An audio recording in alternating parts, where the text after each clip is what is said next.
Présentation de vœux au président de la République par intérim cet après-midi à Koulouba avec les forces vives du Mali et la presse, avec au centre de la cérémonie la crise du Nord. Fin à ce bout de la deuxième édition de la conférence de basketball du Bani avec 9 formations minimes filles et garçons. La SREAL chez les garçons et l'USM de Koudjala chez les filles rapportent les trophées. Puis vote de la résolution 2425 du Conseil de sécurité des Nations Unies le 20 décembre dernier à New York pour l'envoi d'une force internationale au Mali pour la libération des régions occupées de notre pays. Le ministre des Affaires étrangères et de la coopération internationale, Djema Hubert Koulibaly, sera avec nous ce soir pour plus de détails. Mesdames et messieurs, une fois de plus, bonsoir et bienvenue dans ce journal.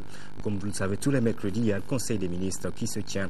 Le Conseil des ministres qui s'est donc réuni en session ordinaire ce mercredi 26 décembre 2012 dans sa salle de délibération au palais de Koulouba sous la présidence du président de la République par intérim, le professeur Dioncounda Traoré. Après examen des points inscrits à l'ordre du jour, le Conseil a adopté un projet de loi, entendu des communications et procédé à des nominations. Ibrahima Diomblé, bonsoir. Bonsoir Amara Malé Diallo. Voilà. Les détails pour ce conseiller. Voilà, merci mesdames et messieurs. Bonsoir. Au chapitre des mesures législatives. Sur présentation du ministre de l'économie, des finances et du budget, le Conseil des ministres a adopté un projet de loi portant un règlement général du budget d'État 2011. La loi de règlement est la loi par laquelle l'Assemblée nationale contrôle l'exécution du budget. Elle constate les résultats financiers de l'exercice budgétaire établis, le cas échéant, les différences entre les résultats et les prévisions. L'exécution du budget d'État pour l'exercice 2011 a donné les résultats suivants. 1. Au niveau des recettes, pour une prévision de 1275 milliards 775 millions de francs CFA environ, les recouvrements se sont chiffrés à 1128 milliards 458 millions de francs CFA, soit un taux d'exécution de 88,45%. Ces résultats ont été portés à hauteur de 1253 milliards 557 millions de francs CFA par l'apport de l'appui budgétaire global.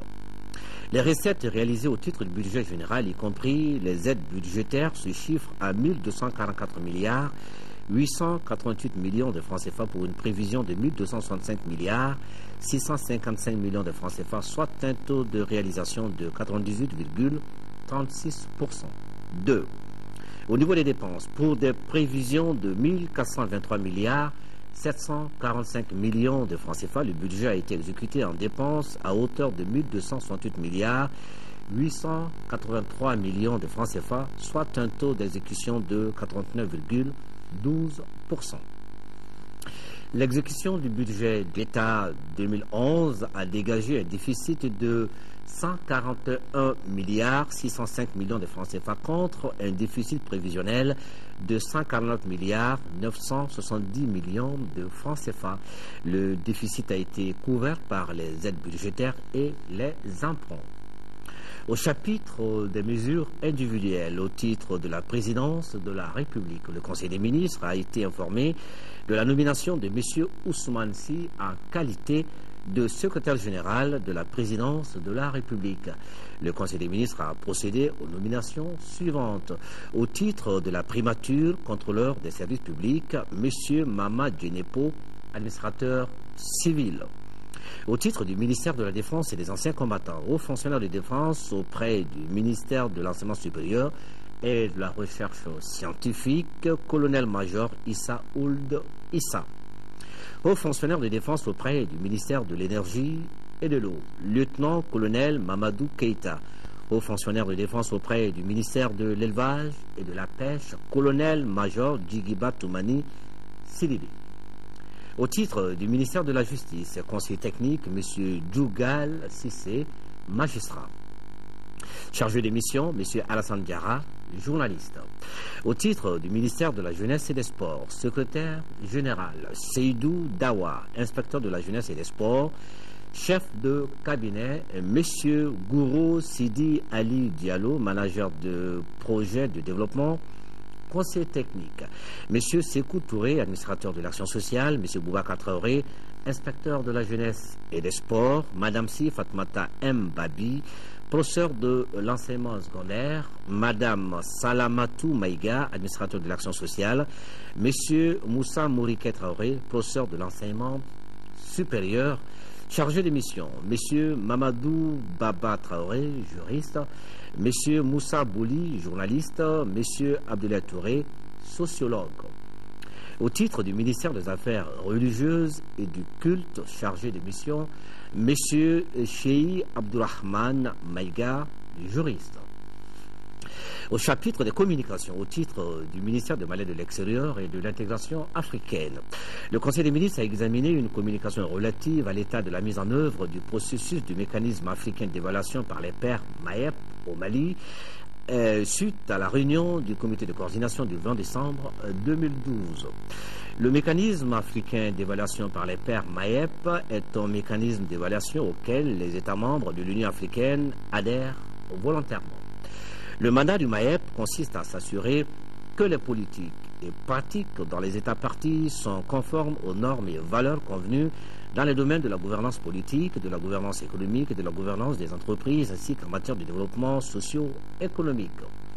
L'évaluation à partir de ces 4 thèmes consiste à identifier, en tenant compte du contexte historique, social et culturel, les forces et faiblesses, les atouts et défis des États évalués et à les encourager à aller vers la voie du progrès en apportant les corrections nécessaires.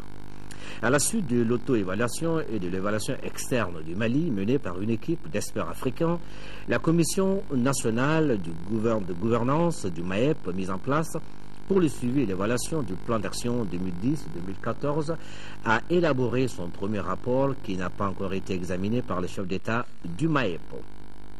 Aussi, compte tenu du contexte actuel, la Commission a jugé nécessaire d'élaborer un plan national intérimaire d'appui à la transition tiré du plan national dans la perspective de la présentation du rapport au Forum des chefs d'État.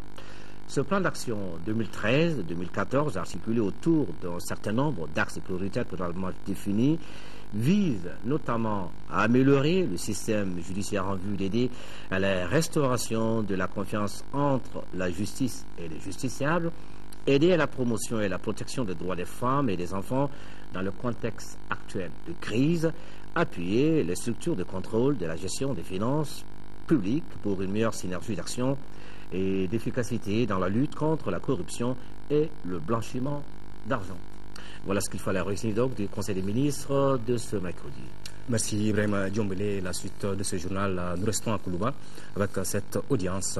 Le président de la République par intérim, le professeur Dioncounda Traoré, a reçu en audience Mohamed Lamine Ould Aboy Ould Cheikh El Hadrami, porteur des messages du président de la République islamique de Mauritanie, Mohamed Ould Abdel Aziz. En dehors des salutations et de la présentation de vœux du chef de l'État mauritanien, rien d'autre n'a filtré de cette audience. C'était donc à Koulouba. Voilà, comme à l'accoutumée, les forces vives du Mali ont présenté cet après-midi au président de la République leurs meilleurs vœux de nouvel an. Au cours de cette cérémonie, elles ont donné l'assurance à Dioncounda Traoré qu'elles sont disposées à mobiliser, informer et conscientiser les citoyens maliens par rapport aux enjeux de sa mission. Cela pour le renforcement des acquis dans la construction des Mali démocratiques et prospères. La crise du Nord, on s'en doute, a été au centre de cette cérémonie. Daouda Sidiki Diarra. Plus de cohésion nationale, de réhabilitation de la paix et surtout de réussite dans sa noble mission qui consiste à mener à bien la transition au Mali. Voilà en substance les vœux de nouvel an des forces vives adressés au président de la République par intérim ce mercredi. Après avoir fait un bref aperçu sur la double crise sécuritaire et institutionnelle que vit notre pays, les forces vives en appellent à l'unité et au sens de la patrie de tous les Maliens. Le moment plus que jamais est à l'union dans la diversité contre ces occupants qui veulent sanctuariser le nord du Mali. Face à la crise humanitaire engendrée par la double crise sécuritaire et institutionnelle, ayant provoqué l'arrêt des services sociaux de base, nous apprécions à sa juste valeur votre confiance réitérée en notre armée malienne pour la reconquête des zones occupées de notre pays et l'élan de solidarité nationale et internationale en faveur des populations éprouvées dont nous saluons le nationalisme et la résistance devant les envahisseurs. Les forces vives ont attiré l'attention du président sur les manquements graves aux droits élémentaires des citoyens. Cela par rapport à l'accès aux soins de santé primaires, à l'école, à la sécurité, à l'eau et à l'assainissement. Dans sa réponse, le président se dit sensible à la requête des forces vives. Quel Malien ne serait révolté aujourd'hui par l'invasion des 2/3 de notre territoire national par des terroristes, des djihadistes, des obscurantistes sortis tout droit de l'Inquisition et des narcotrafiquants qui n'ont strictement rien à faire chez nous. Quel Malien ne serait indigné par les traitements dégradants et inhumains qu'infligent ces envahisseurs à nos populations.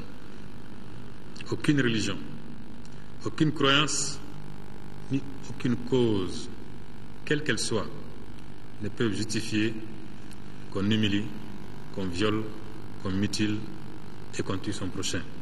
Nous ne saurions attendre, sans rien faire, que nos populations souffrent davantage de leurs méfaits, que le socle de notre nation éternelle se fragilise et s'écroule. C'est pour cela que des initiatives coordonnées, débouchant sur des actions vigoureuses, sont en cours pour nous en débarrasser définitivement. Le président par intérim engage tous les Maliens à faire usage du pardon afin qu'on aille à l'essentiel, c'est-à-dire libérer le nord de notre pays. Ainsi, nous pourrons mieux faire face à la double crise sécuritaire et institutionnelle qui a sérieusement affecté les tissus sociopolitiques, économiques et culturels de notre pays. Vous êtes d'ailleurs les premiers à nous interpeller sur la qualité et la disponibilité des services sociaux de base que les citoyens sont en droit d'attendre de l'État. À cet égard, je comprends et apprécie l'appel des forces vives de la nation à tous les Maliens et aux partenaires techniques et financiers à conjuguer leurs efforts pour reconquérir l'intégrité de notre territoire national. La société civile s'engage à œuvrer pour l'amélioration de la gouvernance publique, le renforcement du dialogue entre les Maliens. De même, elle réaffirme son engagement à contribuer à la construction d'un Mali démocratique fort qui sera en phase avec ses citoyens. Voilà, l'année qui s'achève voit la liberté d'expression menacée au Mali, qui traverse une des plus graves crises de son histoire. Les hommes des médias l'ont déploré cet après-midi au cours de la traditionnelle présentation de vœux au président de la République par intérim. En dépit des difficultés, la presse nationale entend jouer toute sa partition pour la réussite de la transition. Nous reviendrons sur cet élément au cours de cette édition. Je vous le disais dans les titres, nous recevons sur ce plateau le ministre des Affaires étrangères et de la coopération internationale, M. Tchema Hubert Coulibaly, pour nous parler de la résolution 2425 des Nations Unies. Monsieur le ministre, bonsoir. Bonsoir. Le Conseil de sécurité des Nations Unies donc, a adopté une résolution sur le Mali. La résolution 2425, comme je le disais tout à l'heure, le document porte notamment sur l'organisation des élections et la reconquête des régions du Nord. Alors, première question, Monsieur le ministre. Le Conseil demande aux autorités maliennes de mettre en place un cadre de référence pour les négociations avec les groupes rebelles qui se démarquent des organisations terroristes. Concrètement, est-ce que vous avez une idée de la date à laquelle vont commencer ces négociations avec le MNLA et Ansar-Dine? Je crois que la résolution porte surtout sur le déploiement prochain d'une mission d'assistance militaire internationale au Mali. C'est ça l'objet de cette résolution. Évidemment, il y a tout un programme qui est décrit dans la résolution, car elle trace un cadre sur les questions politiques, les questions humanitaires, bien entendu, les arrangements militaires, mais aussi la question des ressources pour mener les opérations que nous allons mener pour la reconquête des parties nord du Mali. C'est ça l'objet de la résolution. Évidemment, nous sommes dans un processus politique et nous n'avons pas attendu l'ONU pour engager ce processus politique. Vous savez que moi-même, j'étais à Ouagadougou les 3 et 4 décembre dernier, à l'invitation du médiateur désigné par la CEDEAO, pour définir les préalables nécessaires à l'ouverture d'un dialogue. Et ces préalables ont été définis, en tout cas pour ma part, au nom du Mali, en cela que un dialogue ne serait possible d'abord qu'avec des Maliens. Et deuxièmement, un dialogue serait possible selon des lignes complètement infranchissables. 1. L'intégrité du territoire, évidemment. 2. Le caractère laïque et républicain de notre État. 3. L'unicité de la nation. Et si ces conditions sont acceptées par des Maliens, je dis bien des Maliens, nous pouvons envisager un dialogue. Et si ce dialogue se révélait fécond et conforme aux intérêts du Mali, peut-être nous pourrions avancer vers des négociations politiques entre Mali. Voilà, Monsieur le ministre, vous l'avez dit dans le second aspect de votre intervention tout à l'heure, le MNLA n'a pas encore dit clairement qu'il renonçait à l'indépendance ou à l'autodétermination.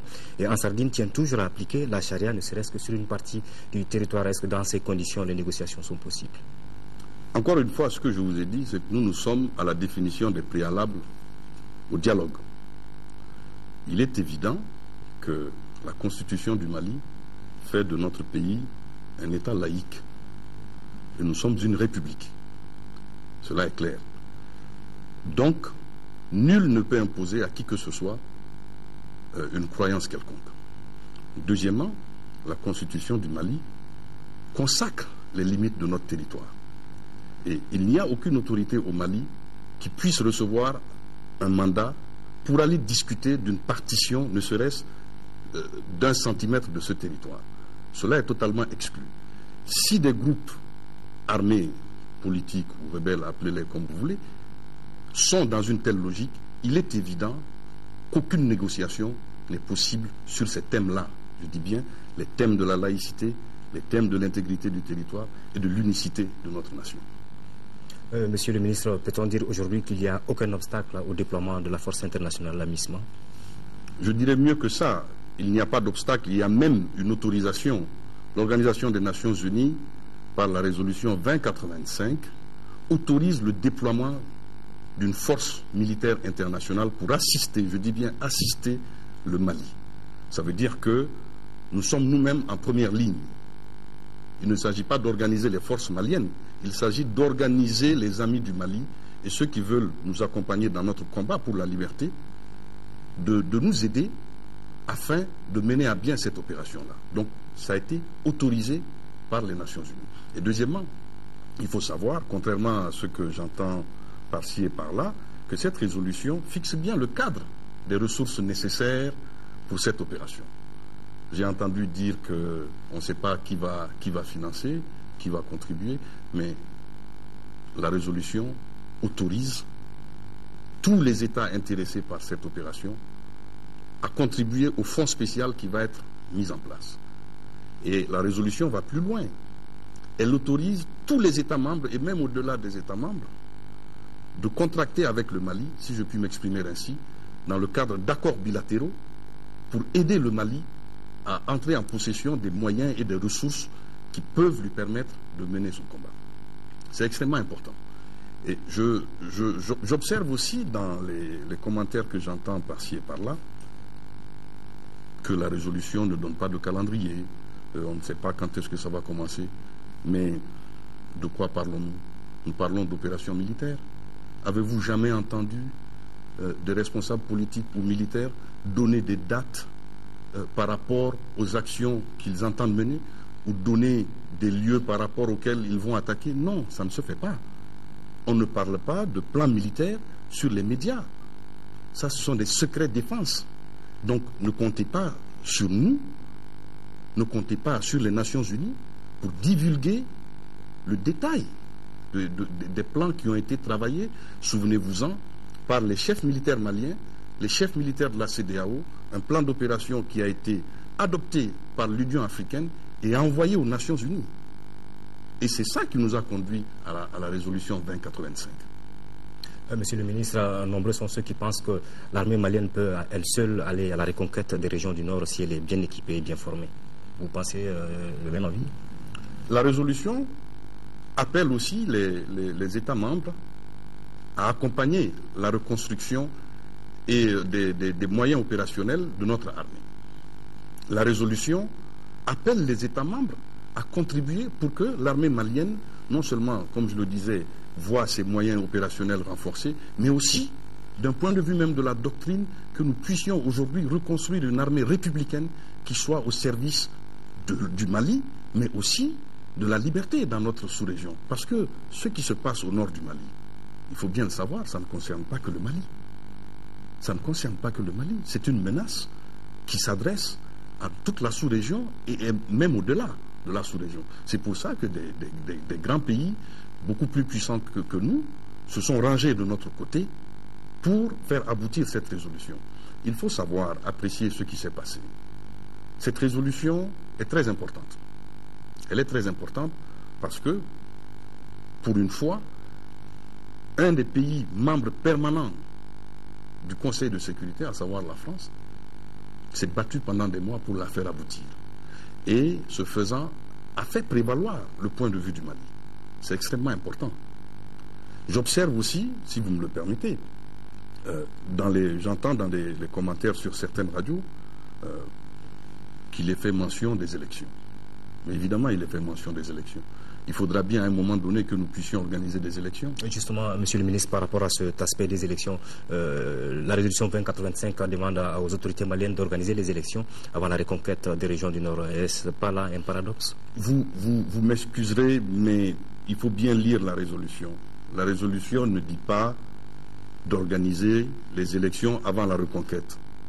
La résolution demande à ce que des élections soient organisées le plus rapidement possible, selon des termes qui avaient été définis il y a quelques mois. La résolution continue de dire que si cela n'était pas possible, il faudrait organiser les élections dès que cela le sera techniquement. Techniquement, c'est extrêmement important.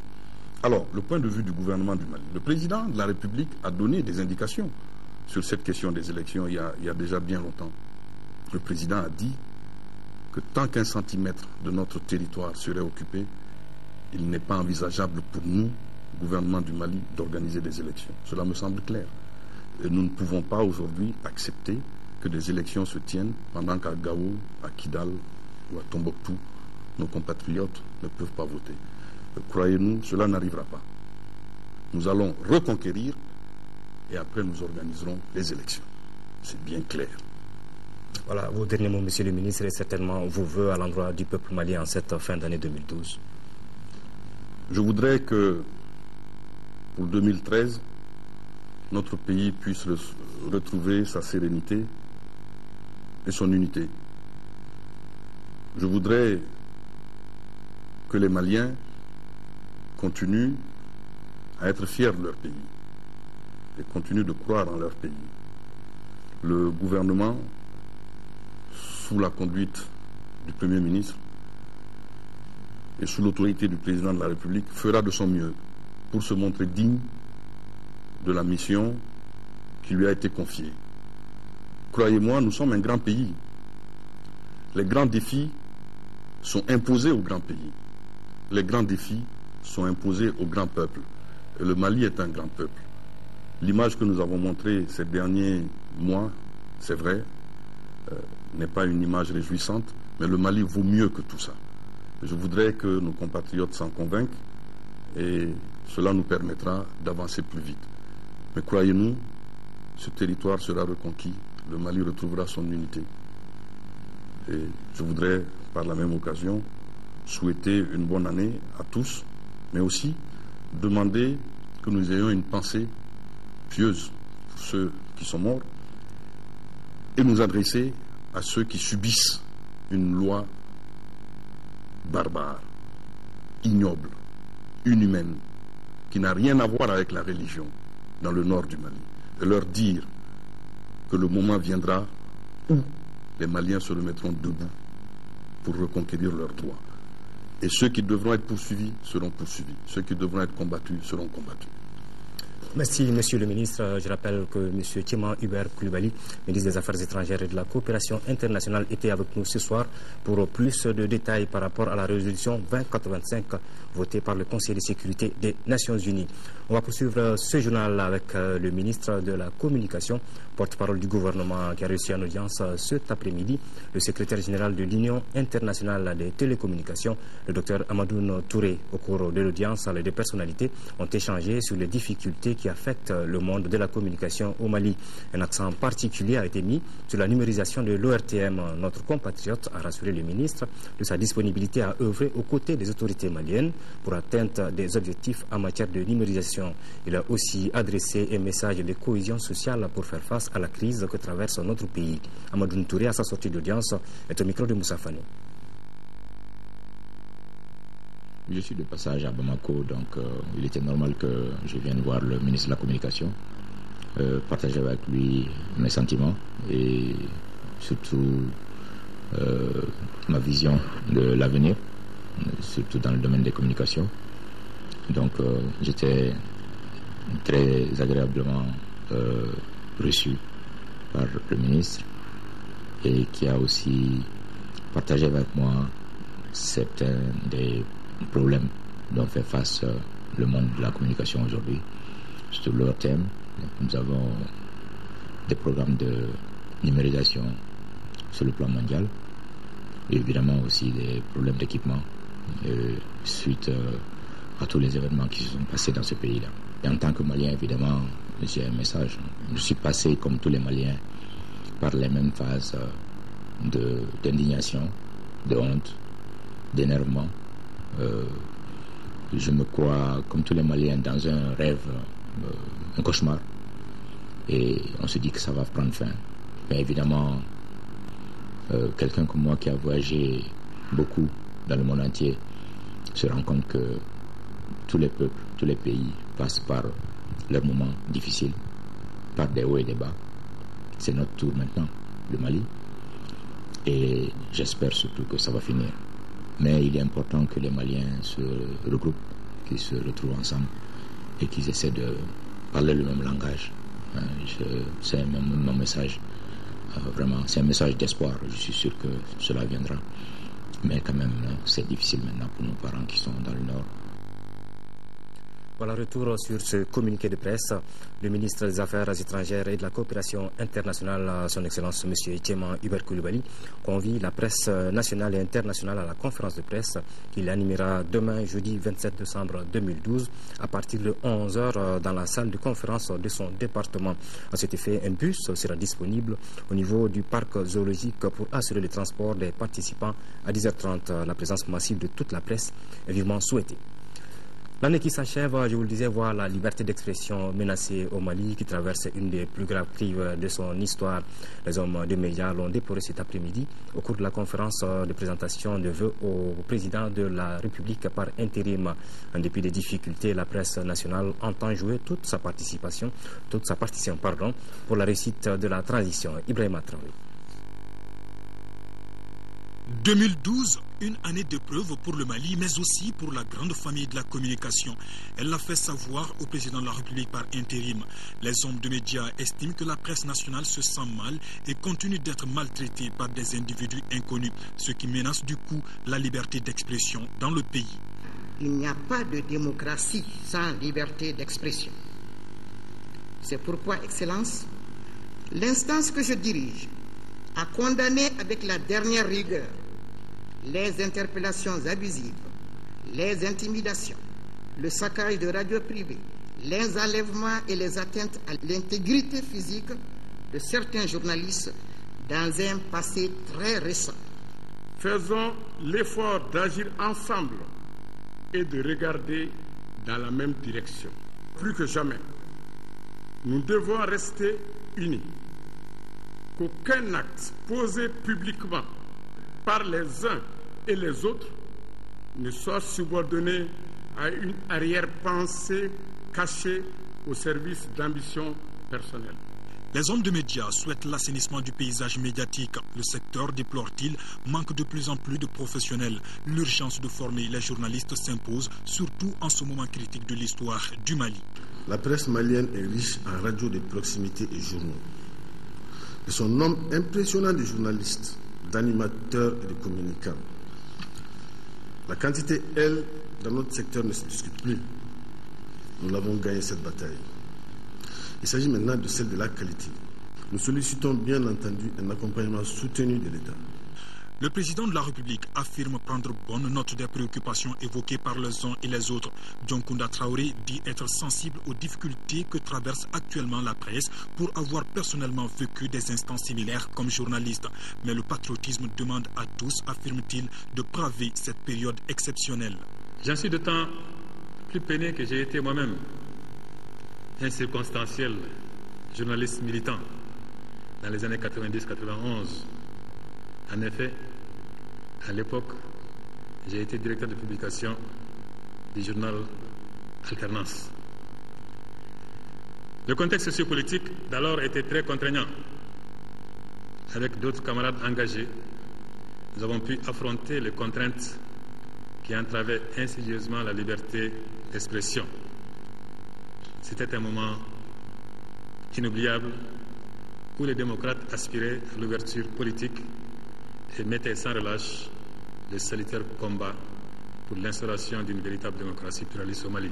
Le président de la République par intérim a saisi aussi cette opportunité pour appeler les hommes de médias à faire preuve de prudence dans le traitement de l'information. Il estime que tous doivent travailler davantage pour rassembler les Maliens. Pour la reconquête du Nord, le président Traoré demande à la presse de soutenir l'armée au front.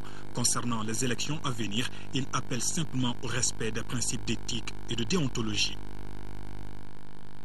Voilà, notre compatriote Alioune Gueye, coordinateur national du RENAGEM et vice-président du CNJ Mali, a été élu à la présidence du réseau panafricain des jeunes leaders des Nations Unies pour l'atteinte des OMD, les objectifs du millénaire pour le développement. Ensuite, au 3e sommet panafricain des jeunes leaders tenu à Ouagadougou, au Burkina Faso, du 20 au 22 décembre dernier. Félicitations donc à notre compatriote dans ses nouvelles fonctions. Le parti Yéléma soutient les institutions en place et reste disponible à toute sollicitation. Le président du parti en a fait cas au cours d'une conférence de presse tenue ce matin.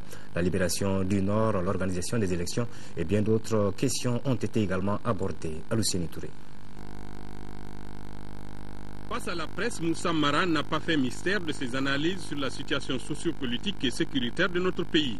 Tout en reconnaissant les difficultés que traverse actuellement le Mali, le président du parti Yéléma pense qu'il est possible d'y remédier pourvu que les Maliens acceptent de réaliser l'union sacrée autour des institutions actuelles. Nous devons travailler froidement, nous devons travailler avec intelligence, nous devons anticiper un certain nombre d'éléments importants pour nous en sortir. Nous ne devons pas forcément agir avec l'émotion.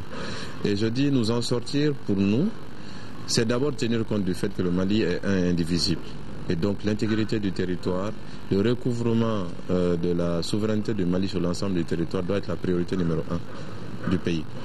Nos autorités doivent s'engager dans cette direction clairement et le faire savoir à tous nos partenaires.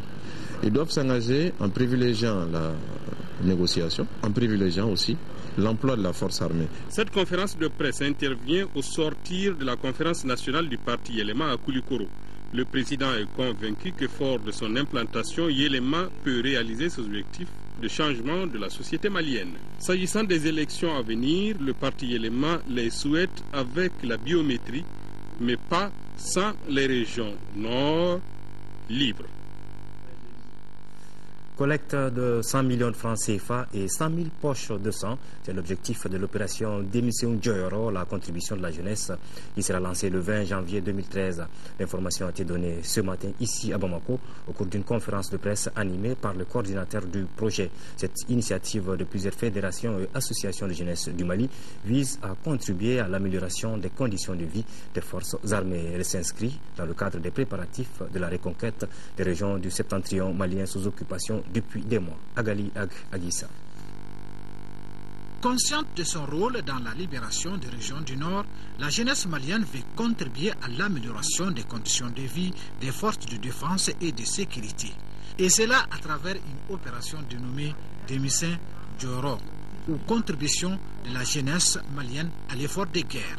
C'est en substance l'information donnée par les membres de la coordination du projet lors de cette conférence de presse. Ce projet porte sur deux activités principales. Premièrement, une campagne de dons de sang. Deuxièmement, une collecte de fonds et de dons de nature. Cette activité, dénommée Démission Djoyoro ou contribution de la jeunesse malienne à l'effort de guerre, vise comme objectif de contribuer à l'effort de guerre pour la libération des régions sous occupation. L'opération sera lancée le 20 janvier prochain pour 4 mois selon ses initiateurs. Mais comment rendre ce projet fiable et obtenir une plus grande adhésion des jeunes? Voilà des préoccupations soulevées par les journalistes. Il convient de préciser que cette idée qui émane des 13 fédérations et associations nationales de jeunesse bénéficie de l'accompagnement du ministère de la Jeunesse et des Sports à travers ses structures techniques. Par ailleurs, des campagnes de sensibilisation en direction des jeunes seront bientôt entreprises à travers les pays.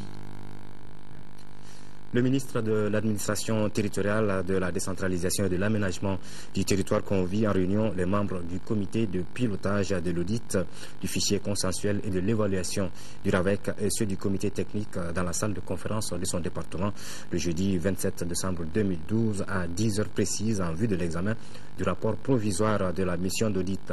Le ministre compte sur la bonne compréhension de tous. 13 nouveaux géomètres ont intégré ce matin le groupe des géomètres experts du Mali. Ils ont prêté serment à la cour d'appel de Bamako. Ces géomètres experts ont pour vocation la délimitation, le lotissement, le cadastre et tous les travaux topographiques. Un rôle qui a été clairement expliqué par le représentant du ministère public, Mamadou Lamine Koulibaly. Les nouveaux experts géomètres ont été envoyés à l'exercice de leurs fonctions par Moussa Sarra Diallo, qui a présidé la cérémonie de prestation de serment. Le budget 2013 de l'Institut national de recherche en santé publique INRSP s'élève à près de 2,150,500,000 francs CFA. Avec ce budget, la structure doit apporter de nombreuses innovations, relever 2 grands défis. Ainsi en ont décidé les administrateurs de l'INRSP qui se réunissent depuis ce matin pour la 39e fois. Ils ont également adopté le procès-verbal de la session dernière avant le rapport d'activité financier 2012 qui s'élève à 2,433,600,000 francs CFA. Tiamogo Sagar. Au cours de cette 39e session, les administrateurs ont adopté le procès-verbal de la session dernière, le rapport d'activité et financier au 30 novembre. En 2012, les recettes et les dépenses équilibrées de l'Institut national de recherche en santé publique s'élèvent à près de 2,433,600,000 francs CFA. Avec ce budget, la structure a pu réaliser, entre autres, des travaux de réhabilitation, de construction, d'aménagement, d'installation de logiciels, mais aussi l'application du projet d'établissement et de manuel de procédure. Le projet d'établissement, qui entame sa 3e année, a déjà tenu toutes ses promesses. L'évaluation à mi-parcours a révélé que sur l'ensemble des tâches prescrites, 85,75% furent exécutées. Les 14,25% se répartissent entre les tâches courantes et les tâches qui sont hors de la compétence de l'INRSP. Les administrateurs ont déploré l'inadaptation des laboratoires aux normes de sécurité en vigueur, le manque de connexion à Internet haut débit stable, l'insuffisance de techniciens, la rupture de stock et la vétusté de certaines infrastructures. C'est pourquoi en 2013, les défis identifiés par la session ont pour nom la formation des chercheurs et la constitution d'équipes fortes. Ce qu'on a l'habitude de faire, généralement, c'est la formation des chercheurs à la méthodologie de la recherche, à la rédaction scientifique. Mais cela se fait généralement en théorie. La grande innovation pour 2013 va être de le faire en pratique. La session a enfin adopté le projet de budget programme 2013 qui s'élève en recettes et en dépenses à près de 2,150,500,000 francs CFA. 5e conseil d'administration de la Société malienne de gestion de l'eau potable, SOMAGEP. C'était ce matin au siège de la structure. Les administrateurs devront examiner les projets du budget d'exploitation et d'investissement 2013 et arrêter les comptes de l'exercice 2012.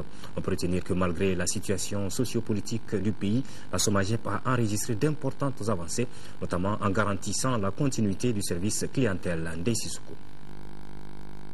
L'eau est une ressource rare et indispensable à la vie et au développement socio-économique d'un pays.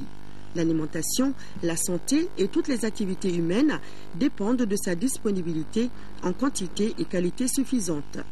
C'est la principale mission de la Société malienne de gestion de l'eau potable Somagep SA qui, après 2 ans d'existence, est présente sur l'ensemble du pays. La Somagep SA prévoit en 2013, en plus de la création de 4 nouveaux points d'accueil clientèle à Bamako, la consolidation des acquis.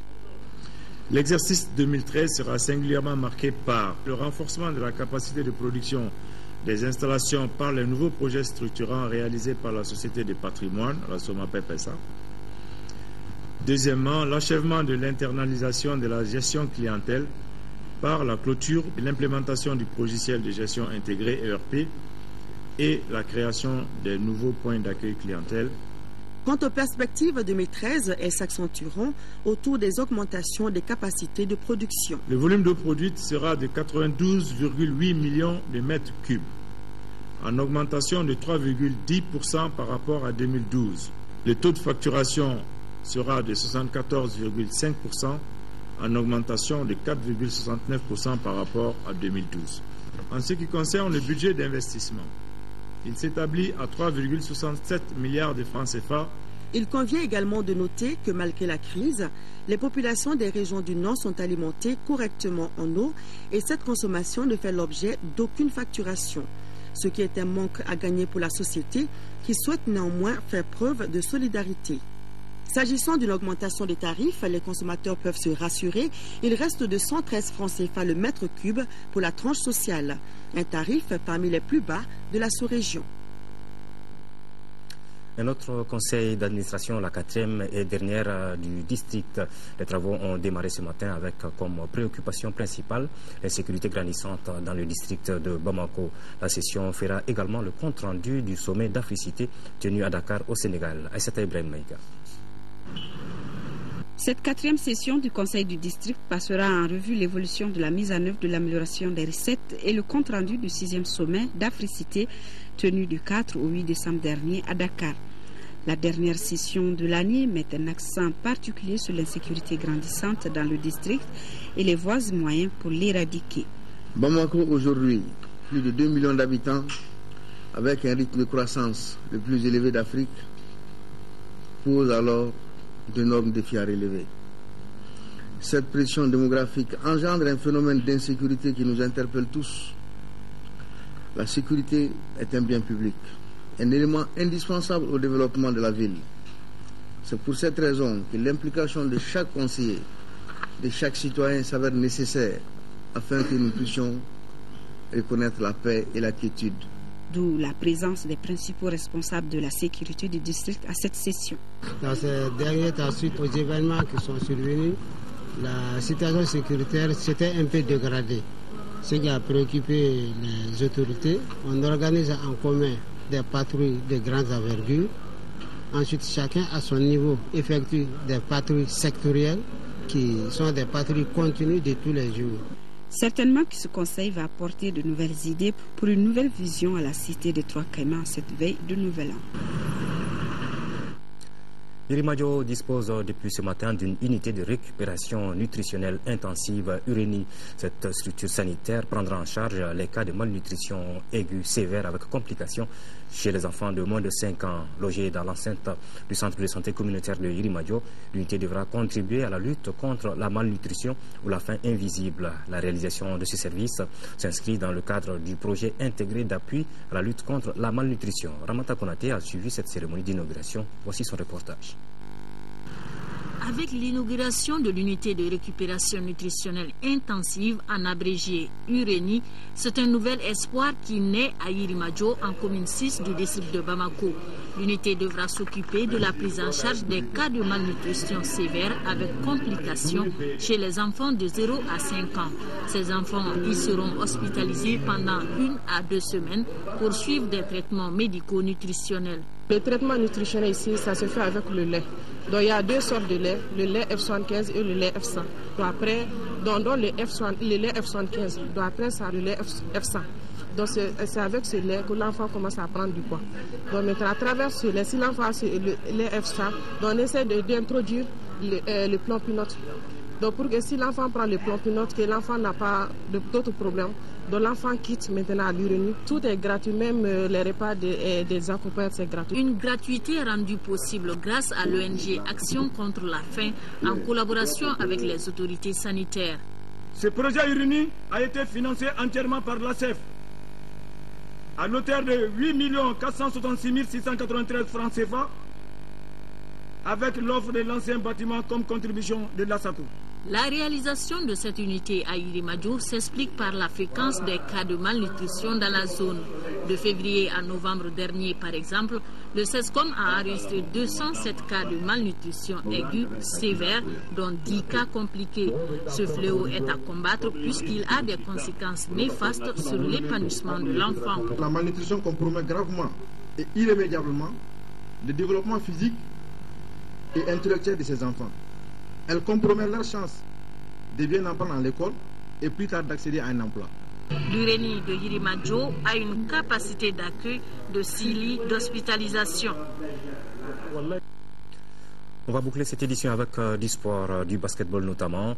La deuxième édition de la conférence du Bani a pris fin hier après-midi au stade municipal de Ségou durant 3 jours. Cette conférence a réuni au total 9 équipes minimes en filles de garçons. C'est l'AS Real de Bamako en garçon qui est sorti vainqueur devant l'AS Commune 3, 34-31, et chez les filles, c'est le centre d'animation sportive de Sévaré qui s'est incliné devant l'USM de Koudjala, 23-25. Envoyé spécial à Ségou, à Sassoumaré. Les lampions se sont éteints sur la deuxième édition de la conférence du Bani à Ségou. Ce tournoi sous forme de championnat a regroupé 9 équipes minimes filles et garçons dont les joueurs sont âgés de 7 à 14 ans. Il s'agit chez les filles du stade malien de Bamako, Sacré-Cœur de la commune 5, USM de Koutiala et Casse de Sévaré. Et en garçon, AS Real de Bamako, la commune 3 du district de Bamako, AS Biton de Ségou, le Debo Club de Mopti et le centre Falais de Ségou. Durant 3 jours, la cité des Balanzans a vécu avec ses petits génies du basket qui ont montré du beau spectacle et ont prouvé qu'ils ont du talent et de l'avenir. Des préliminaires jusqu'au final, pas la moindre défaite pour l'AS Real garçon et l'USM fille de Koutiala. D'abord, chez les garçons, l'AS Real habillé en noir et blanc avait comme adversaire la commune 3. Le duel des Bamakois a tourné en faveur des noirs et blancs qui étaient la meilleure équipe du tournoi à l'image de son trio magique, Fousseni Dieng, Siriman Kanouté et Alpha Oumar Diallo. Ils ont fait vibrer le terrain du stade municipal de Ségou en battant la commune 3 34-31 qui n'a pas aussi démérité. La seconde finale, celle des filles Casse de Sévaré en rouge et USM de Koutiala, était un duel très attendu, car les deux formations s'étaient retrouvées auparavant et le dernier mot est revenu à l'USM de Koutiala. Dans cette finale, le Casse de Sévaré pouvait prendre sa revanche, mais les filles de l'USM plus en jambes vont casser le suspense après des parités jusqu'aux dernières secondes et gagnent de justesse 25-23. Quelques joueurs et équipes se sont fait distinguer. L'équipe Fair Play garçon a été la plus jeune équipe du tournoi, l'AS Biton de Ségou et le Sacré-Cœur en filles. Alpha Omar Diallo du Real est meilleur marqueur avec 45 points et meilleure marqueuse Mariam Diarra du CAS de Sévaré, 34 points. Les révélations filles et garçons, Abibatou Diarra du CAS et Fousseni Dieng de l'AS Real. Les deux premières, USM de Koutiala et l'AS Real, ont reçu chacune 100 000 francs CFA et CAS de Sévaré et la commune 3, 50 000 francs CFA. Un pari bien réussi pour la cité des Balanzans. Voilà cette annonce avant de boucler définitivement cette édition. Caille sur le chemin de la croix, c'est le thème de l'émission. Caille d'hier de ce soir dans cette émission. Abbas Fambogouli Traoré nous parle de l'avènement et de l'évolution du christianisme dans la région de Caille. Caille d'hier, c'est à partir de 21h30.